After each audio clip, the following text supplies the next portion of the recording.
আগে টিফিনে ছোলা আর চিড়ে ভাজা চানাচুর দিয়ে আমি একটু তোমাদের সঙ্গে শেয়ার করতে পারিনি। আমার ছেলেকে এইমাত্র তৈরি করে খেতে দিয়ে স্কুলে পাঠিয়ে দিলাম, আর এখন একটু শেয়ার করছি। চলো বিছানা টিছানা দেখো, আমার ছেলে ইয়ে করছিল, কম্বলের মধ্যে ছিল। এই দেখো বিছানা উঠাই, ঘরটা ছাদ দেওয়া হয়ে গেছে, ভাত করা হয়ে গেছে। আমার ছেলে ওই শীত লাগছিল, হাওয়া চলছে ওই জন্য। বাজার থেকে কী কী নিয়ে আসলো, অনেক দিন পর একটা ফুলকপি নিয়ে আসলো দেখো, আর উচ্ছে নিয়ে এসছে, উচ্ছে মাছের ঝোল করবো, আর ফুলকপি, এই যে টমেটো, দুধের পাতা সব নিয়ে এসছে। দেখি এইটা একটু কেটে গরম জল করে দিই বলো, আর জামা কাপড় ঘরটার মুছে আসি, জামা কাপড় কেচে আসি, সব কাজ পড়ে আছে। প্রচন্ড ঠান্ডা লাগছে, জানো না তাই আমার প্রচন্ড ঠান্ডায় কাজ করতে পারছি। ঠান্ডা কেন ঠান্ডা লাগে না, আমার ঠান্ডা লাগে, হাওয়া চলছে ভাইটা। তাড়াতাড়ি করে ঘর মুছে পড়ি, না বসে থাকলে বসে। এত সময় একটা বই দেখছিলাম, জুদাই, ইন্ডিয়া একটা জুদাই, অনিল কাপুরের জুদাই বই দেখছিলাম, খুব ভালো লাগে দেখতে, দেখছিলাম তাই। জুদাই জুদাই দেখো কাটছি, কেটে রেখেছে। দেখো আমার ওই ফুলকপি খেতেই ভয় করে, জানি না কেন। আর এই ফুলকপি ভালোই হবে না কেন বলো তো, ইসেরটা দেখে বোঝা যাচ্ছে হাইব্রিড। এই সময় কেউ ফুলকপি খায়? কালকে বলেছি শুধু তোমার দাদাভাইকে যে অনেকদিন হয়েছে ফুলকপি আমরা এবার খেতে পারিনি, দোরই যে নিয়ে এসেছো, মানে বলতে পারলেই হয় সেটা আনবেই।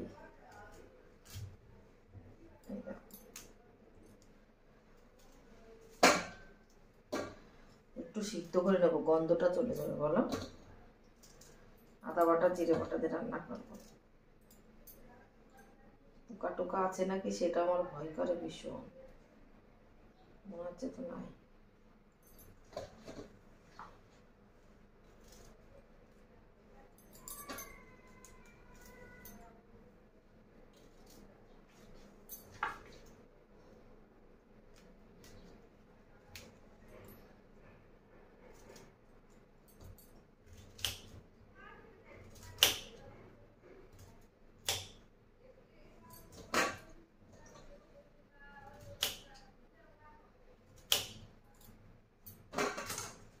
এটাতে চচ্চড়ি করা যায়, মূলো টুলো, ডাটা মূলো টুলো হলে অনেক সবজি আনলে করা যায়, অনেক সবজি আনিনি, শুধু শুধু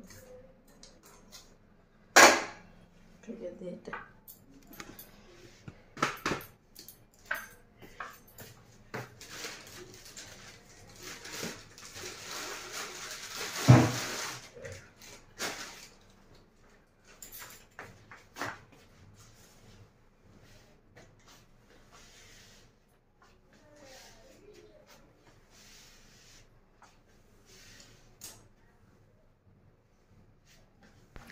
দেখো ওরা মাছ কটা ভেজে নিচ্ছি। কালকে রাতে যে মাছ নিয়েছিল, মাছ ভেজে আমরা 3টে খেয়ে নিয়েছি, আর 6টা পিস ছিল, আর কালকের একটা ছিল, সেইটাতে 2টো সবজি বানাবো। আমাদের একবার খেলে তোমার দাদাভাই রাতে না খাবার খাচ্ছে না, রাতে যে ইয়েটা রাতে যে ডিনারে কি খাচ্ছে সেটা তোমাদের সঙ্গে একদিন শেয়ার করব, সেটা তোমরা দেখে ভাববে যে কি খাচ্ছে, উপকারী মশলা হচ্ছে। দেখতে পাচ্ছ ফুলকপিটা বেশি গলে গেছে, ওই দেখো ফুলকপি ভেজেও রেখেছি, মানে কাজ করতে করতে ভুলে গেছি ফুলকপি অনেকদিন রান্না করি না তো। আর এই ফুলকপি একদম ভালো না, হাইব্রিড না কি বলো ওইটা। দেখো মশলাটা করে নিচ্ছি, আলুটা এমনি সিদ্ধ করবো, দেখতে পাচ্ছ। এই দেখো মাছও ভাজা হয়ে গেছে, উচ্ছেটা কাটবো, উচ্ছে মাছের ঝোল করবো, ব্যাস হয়ে যাবে। ওই জন্য সব কাজ করে যাচ্ছে। এত সময় আমার রান্না বান্না না হলে ঘরমোর সাজা হয়ে যেত, নিডি করছি।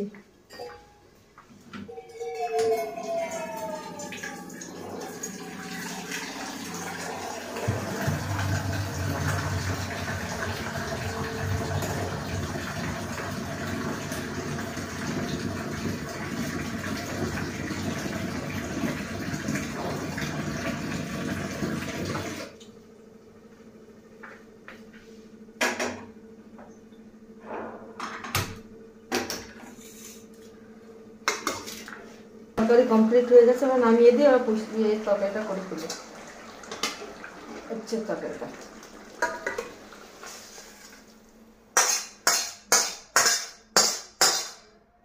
দেখো ফুলকপি আলুর তরকারি পুরো রেডি। এই দেখো পুরো রেডি। আর ফুলকপি দেখো একটা সবজি হয়ে গেছে। আমি আর একটা সবজি রান্না করতে চলে এসেছে। তো কুচি আলুতে মাছের ঝোল আমাদের বাড়ি এত ভালো খায় কি বলবো। এইটা হলে আমাদের কোনো সবজি দেখবে আরও কালকের আরও ছোলার শাকটা রয়ে গেছে, ওইটা দিয়ে এইটা দিয়ে তিনটে দিয়ে খেতে গেলে দেখবা ফুলকপির সবজিটা কেউই খাবে না, খেলেও একটু একটু একটু করে খাবে। আমার ছেলে তো একদম খাবে না। আমার ছেলে উচ্ছে আলু সবজি পেলে মাছের ঝোল পেলে ওর আর কিচ্ছু লাগে না। আর আমার এই খাবারটা অনেকেই খেয়ে বলে তোমার উচ্ছে আলু সবজিটা এত ভালো তুমি করো। সত্যি আমি বলছি না, আমি রান্না করি বলে সবাই বলে, ফোন করেও বলে অনেকেই। যদি বলে কি খাচ্ছে বলে এই সবজিটা খুব ভালো বানায়। আমি উচ্ছে আলু সবজিটা একটু দিতে হবে না, কিন্তু খেতে এত টেস্ট করি। কিন্তু আমি সাধারণভাবে দেখো একটু মানে নাড়াচাড়া দিয়ে একটু ভেজে নিয়ে জল দেওয়ার কিচ্ছু করবো না। হয়তো আমার হাতের গুণ না কি জানি না, সেটা কিন্তু ভালোই হয়। আমিও খাই, আমারও ভালো লাগে, সবাই যে খায় সেই বলে, আমি বলছি না এটা সত্যি। দেখো ভাজছি আর লঙ্কা চিড়ে দিচ্ছি। লঙ্কাগুলো কালকের লঙ্কা আজকেই লঙ্কা নিয়ে এসছে, ওই জন্য না চিড়ে দিতে পারছে না। বাইরে থাকলে না কেমন যেন শুকিয়ে আর চিড়া যায় না। কেটে কেটে দিয়ে ওই শুলার শাকের মধ্যে দিয়েছিলাম, কোনটা শাক কোনটা লঙ্কা একদম বুঝতে পারছিলাম না, খুব হচ্ছিল অসুবিধা। আর আজকে আমার ছেলে উচ্ছে সবজি খেয়ে বলে মাম্মি ঝাল হয়েছে। ঝাল না দিলে উচ্ছে সবজি একদম খেতে আমার ভালো লাগে না। একটু ঝাল ঝাল হবে, একটু ওর মধ্যে লবণ নেবো, ব্যাস খেতে এত দারুণ লাগবে। আর আমরা উচ্ছে খেতে খুবই ভালোবাসি, অনেক বাচ্চারা উচ্ছে খেতে চায় না। আমার ছেলে কিন্তু উচ্ছে সবজি আর কিচ্ছু খায় না, সব সবজি এদিক ওদিক ফেলে দেয় আমার ছেলে, কিন্তু উচ্ছের সবজি একদম না। ও সবথেকে প্রিয় সবজির মধ্যে যদি হয় উচ্ছে আলু মাছ দিয়ে যদি ওকে একটু করে দেওয়া যায়, পেঁয়াজ আলু উচ্ছে দিয়ে ভেজে দিলেও ভালো খায় আমার ছেলে। মানে উচ্ছেটা অ্যাভয়েড করে না, খুব ভালো খায়। দেখো রান্নাবান্না কমপ্লিট করে এসে এবার চলে আসলাম পোছা লাগাতে। দেখতে পাচ্ছ পোছা লাগিয়ে দিচ্ছি রান্নাঘর।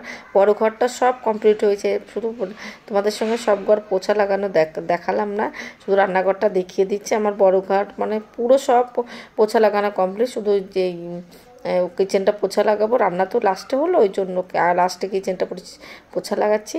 পোছা লাগিয়ে আমি যাব হলো জামা কাপড় কাচতে। জামা কাপড় কাচলে আমার স্নান করে পুজো দিলে কাজটা হয়ে যায়। তোমাদের সঙ্গে সবটা শেয়ার করতে পারবো না, জামা কাপড় কাচাটা অবধি সে ভিডিওটা শেয়ার করবো। আর তারপরে পুজো দিয়ে তোমার দাদাভাই ঢুকে যাবে এখনই। তোমার দাদাভাই যদি বাড়িতে চলে আসে না, আমি না থতমত হয়ে যায়, কী কাজ করব কি না করব একদম বুঝতে পারি না, যে এটা করবো না এটা করবো, আমার মনে বকবে না কি ওই করে আমার না থতমত হয়ে যায়। সারা সময় ভালো কাজ করব, তোমার দাদাভাই ঢুকলে বুকের মধ্যে থর করে যে কিছু বলবে কি না, এখনও রান্না হয়নি এটা ওটা। কিন্তু তোমার দাদাভাই একদম কিছু পারে, এসে চুপচাপ মোবাইল নিয়ে ঘরে বসে মোবাইল দেখে, রান্না হলে খেতে ডাক দিলে চলে আসে। এছাড়া বলে না কেন কী করছো এইসব বলে না, কিন্তু একটা ভয় লাগে। তার জন্য আমার পোছা লাগানো কমপ্লিট হয়ে গেছে। তোমার দাদাভাই এসে যাবে। তার আমি জামা কাপড় কাচতে বেশি টাইম লাগবে না, আমার বেশি জামা প্যান্ট না, আর অল্প জামা প্যান্ট ভিজিয়ে রেখেছে অনেকক্ষণ আগে, কাচতে বেশি টাইম লাগবে না। দেখো পোছা লাগানো কমপ্লিট হয়ে গেলো, ওটা পোছা লাগানোর ওইটা ধুয়ে নিচ্ছি। এইটা নিয়ে কুকুরে যা খেলছে কি বলবো, বাইরে রেখে দিলেই পোছা লাগে কুকুরই নিয়ে খেলবে। আমি একটা ভালোটা কিনবো, ঘরে কালার করার পর মপ কিনে নেবো, বেশ তখন কিনছি না। এবার দেখো জামা কাপড় এখানে যে পোছা লাগানো ওইটা ধুয়ে দিলাম। এবার জামা কাপড়গুলো দেখো ভিজিয়ে রেখে গেছিলাম, এটা ভালো করে একটু কচলি নিয়ে কেচে দেবো। আর রোজের কাচা তো আমাদের একদম নোংরা হয় না, আর রোজের কাছে একটু থুপিয়ে নিলে হয়ে যায়। আমি আগে ব্রাশ দিতাম সাবান দিয়ে, এখন বেশি করে সাব দিয়ে ভিজিয়ে রেখেছি, এসে কেচে থুপিয়ে নিচ্ছে, হয়ে যাচ্ছে। আর বেশি একদম কী বলো তো, আমরা তো সেই কী ঘরের থেকে বাইরে বেরোই না, ঘরের মধ্যেই থাকি, ওই জন্য নোংরাটা হয় না আমাদের জামা প্যান্ট। আর রোজে কাচলে একটু নোংরা হয় না। এই সপ্তাহে অনেকেই সপ্তাহে একদিন কাচে, কী রে বাবা, সপ্তাহে একদিন কাচলে তো নোংরা হবে, কাচতেও কষ্ট হয়। আমি রোজেরটা রোজে কেচে দিই বাবা, নাই ভালো লাগে না, ওর জন্য সবাই বলে। আর আমাদের এখানে যেখানে থাকি আমরা সবাই রোজেরটা রোজে জামা প্যান্ট, যে কত কাচেইরা জামা প্যান্ট আর ঘর মুছা একদিনও বাদ দেন। অনেকে আছে যে একদিন পর একদিন ঘর মুছা, আমাদের এইখানে ভীষণ পরিষ্কার জায়গা থাকে, কি বলবো, আমাদের থেকেও পরিষ্কার। তাদের বাড়িঘর তো দেখতে ইচ্ছা করে, খুব পরিষ্কার এখানের মানুষ, হেভি পরিষ্কার রাখে।